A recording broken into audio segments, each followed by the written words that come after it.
Conducción de calor en estado transiente. A diferencia del capítulo anterior, ahora vamos a ver la conducción de calor cuando ésta depende del tiempo. Anteriormente la conducción de calor no variaba en el tiempo y suponíamos un estado estacionario. Para poder comprender los conceptos de este capítulo, tenemos que entender que cuando un cuerpo es calentado o enfriado, se utiliza otro objeto o un fluido para generar la fuerza motriz ΔT necesaria que resulte la transferencia de calor. Se distinguen dos factores que gobiernan la velocidad de transferencia de calor. Estos dos factores son, uno, la resistencia, que está representada por el valor de H, que es el coeficiente de convección, o la velocidad del flujo de calor, que está representada por V. Para poder entender este capítulo es importante entender el concepto del número de Biot. El número de Biot es un número adimensional que mide la relación que hay entre la resistencia conductiva dentro del cuerpo, que corresponde a la transferencia de calor por conducción, que sabemos que depende del parámetro K, o también la resistencia convectiva en la superficie, que corresponde a la convección que hay en el exterior del cuerpo, representado por una H, que es el coeficiente de convección. El número de Biot, su fórmula básicamente es el largo característico por el coeficiente de convección dividido la conductividad térmica. El largo característico es el volumen del cuerpo partido el área de este, siendo el largo característico de una esfera R partido 3, ya que corresponde al volumen de la esfera dividido el área de la esfera. También otro concepto importante para entender la conducción transiente es la difusividad térmica, que se representa por el símbolo alfa. Corresponde a K, que corresponde a la conductividad térmica, dividido la densidad por el Cp. Y su unidad es metro cuadrado partido segundo.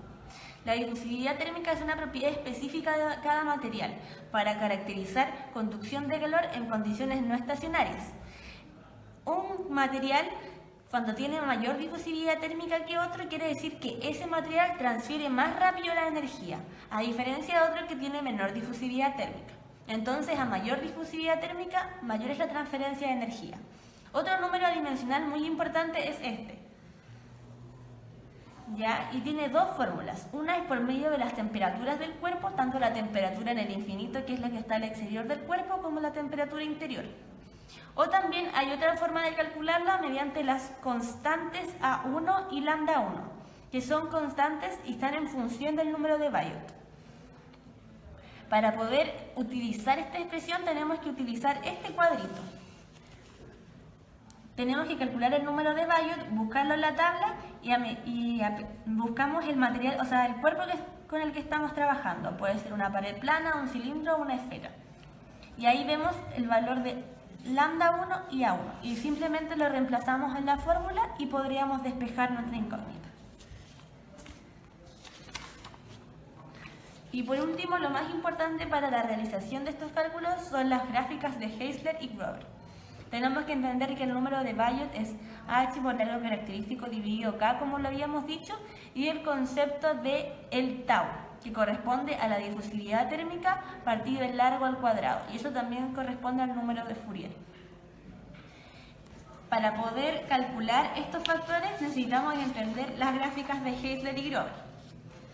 Por ejemplo, si quisiéramos saber el tau de un cuerpo teniendo estos dos valores, podríamos interceptar la gráfica. Por ejemplo, si esto es 0,7 y esto es 0,75, interceptamos ambas gráficas, 0,7, 0,75, y bajaríamos a ver el valor que corresponde de tau, que sería en este caso 0,25 aproximadamente. Lo mismo con esta gráfica, que es a partir de los radios. El radio inicial partido del radio por el que estamos calculando el valor de temperatura o de transferencia de calor y simplemente interceptamos la recta. Por ejemplo, si esto vale 0,6 y R característico es 0,6 también, nuestro valor de 1 partido el número de Biot es aproximadamente 0,1. Al igual que en esta que relaciona los calores.